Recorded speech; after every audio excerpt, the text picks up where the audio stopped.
নমস্কাৰ, লডেক্স আছামলৈ আপোনালোকক স্বাগতম জনাইছোঁ। মই এডভোকেট ইমদাদুৰ ৰহমান, গুৱাহাটী হাইকোৰ্ট। আৰু আজিৰ এই ভিডিঅ'টোত মই আপোনালোকৰ লগত আলোচনা কৰিম পলম হোৱা জন্ম পঞ্জীয়ৰ অনুমতিৰ বাবে আবেদন কৰিলে আপোনাক কি কি নথিপত্ৰৰ প্ৰয়োজন হ'ব আৰু কোনকেইটা দিশত আপোনালোকে বিশেষকৈ গুৰুত্ব দিয়া উচিত যাতে আপোনাৰ এপ্লিকেশ্যনখন ৰিভাৰ্ট বেক নহয় বা ৰিজেক্ট নহয়।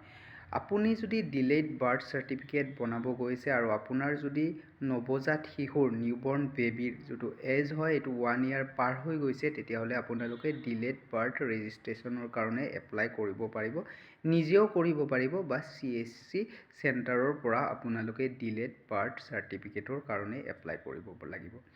তো যদি আপুনি ফাদাৰ হয় আপোনাৰ ছোৱালীৰ কাৰণে, এজ এ এক্সাম্পল ফাদাৰ হয় আপোনাৰ ছোৱালীৰ কাৰণে বাৰ্থৰ চাৰ্টিফিকেটৰ পঞ্জীয়নীৰ অনুমতিৰ আবেদন কৰিব গৈছে, তেতিয়াহ'লে এপ্লিকেণ্টজনৰ নাম এনেকৈ ইয়াত ফৰ্ম এখন পাব। এই ফৰ্মখন আপোনালোকে অনলাইনো ডাউনলোড কৰিব পাৰিব বা CSC চেণ্টাৰত গ'লে এনেকুৱা অনলাইন ফৰ্ম সিহঁতৰ তাতে এভেইলেবল থাকে, এইখন আপুনি ল'ব লাগিব। আৰু ইয়াত এপ্লিকেণ্টৰ নাম লিখিব লাগিব, যদি ফাদাৰ হয় ফাদাৰৰ নেম, মোবাইল নম্বৰ লিখিব লাগিব, আপোনাৰ ডটাৰ হয় যদি ডটাৰ, চন হয় যদি চন, তেনেকৈ আপুনি ক্লিক কৰিব লাগিব।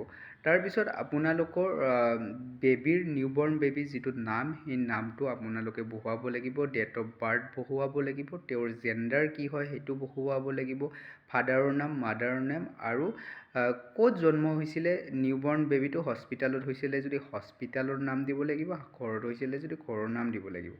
এতিয়া আপোনালোকৰ কোনখন হস্পিটেলত হৈছে সেইখনৰ নাম দিব, কিয় লেট হৈছে বাৰ্থ চাৰ্টিফিকেটৰ এপ্লাই কৰাৰ কাৰণে সেইটো আপোনালোকে ৰিজনটো ইয়াত দি দিব লাগিব।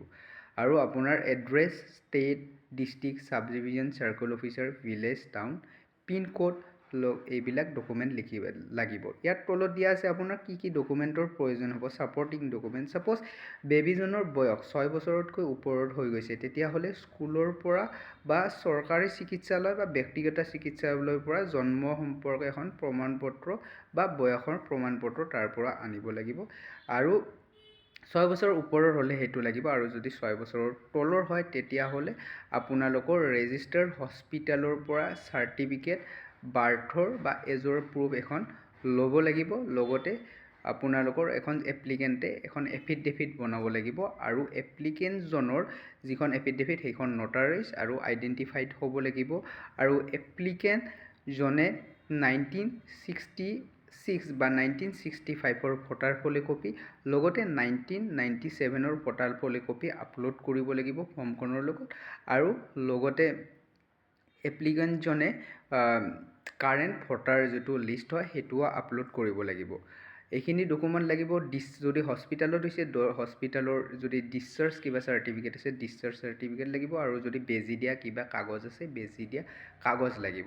মই দেখা পাইছোঁ যে মই ৰিচেণ্টলি বাক্সা ডিষ্ট্ৰিক্টৰ কাৰণে বাৰ্থ এপ্লাই কৰিছিলোঁ, তাত ৰিভাৰ্ট বেক হৈছিলে, আৰু ৰিভাৰ্ট বেক হোৱাৰ কাৰণটো হৈছিলে তাত ডিছচাৰ্জ চাৰ্টিফিকেটো দিয়া গৈছিলে, বেজি দিয়াও কাগজ দিয়া গৈছিলে, তাত কেইটামান নতুন ডকুমেণ্টৰ কথা লিখিছে যাৰ কাৰণে ৰিভাৰ্ট বেক হৈছে। এই নতুন ডকুমেণ্ট কেইটা হৈছে চাৰ্কুল অফিচাৰৰ ৰিপৰ্ট এনক্ল'জ কৰিব লাগিব, আৰু মেডিকেল অফিচাৰৰ নন এভেইলেবিলিটি অফ চাৰ্টিফিকেট এখন ডক্টৰৰ পৰা চাৰ্টিফিকেট লাগিব, আৰু এখন বাৰ্থ ৰিপৰ্ট লাগিব মেডিকেলৰ পৰা, যোনখন হস্পিটেলৰ পৰা বা নাৰ্ছিং হোমৰ পৰা আপোনালোকে এপ্লাই কৰিছে।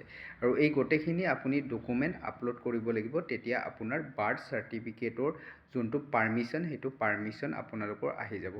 চ' এইটোৱে আছিল আজিৰ ভিডিঅ'ৰ বিষয়বস্তু। আপোনালোকে কেনেকৈ ডিলেড বাৰ্থ চাৰ্টিফিকেট এপ্লাই কৰিব পাৰিব। যদি ভিডিঅ'টো চাই উপকৃত হৈছে নিশ্চয় মোক কমেণ্ট কৰি জনাব। ধন্যবাদ। জয় অসম।